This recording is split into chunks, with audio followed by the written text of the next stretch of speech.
There are moments in sport when a single meeting changes everything, and Camp Nou has had one of those this week. Johan Laporta, Deco, and Hansi Flick sat down to map the final run of the transfer window. And the plan they sketched is less about dramatic arrivals and more about arithmetic, timing, and tough choices.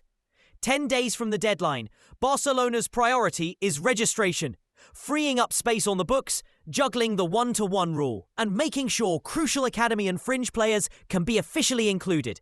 That means the story isn't a marquee signing.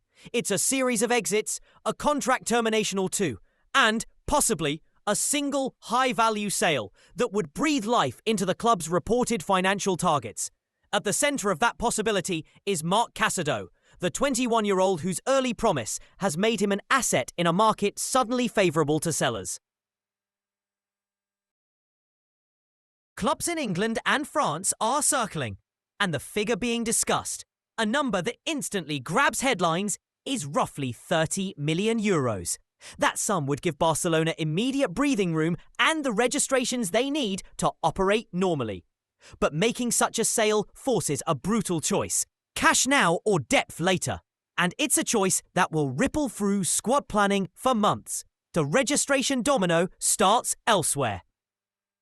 The club is reported to be finalising the termination of veteran Oriol Romeu's contract, so they can hand a first-team number to Gerard Martin, a player Hansi Flick values for versatility and defensive coverage.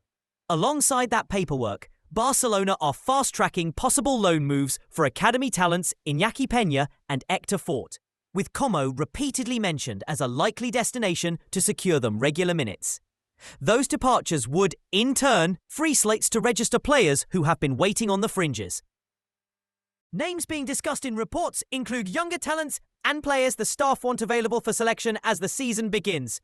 Meanwhile, Flick has told management he is satisfied with squad balance and sees no need for impulsive incoming transfers.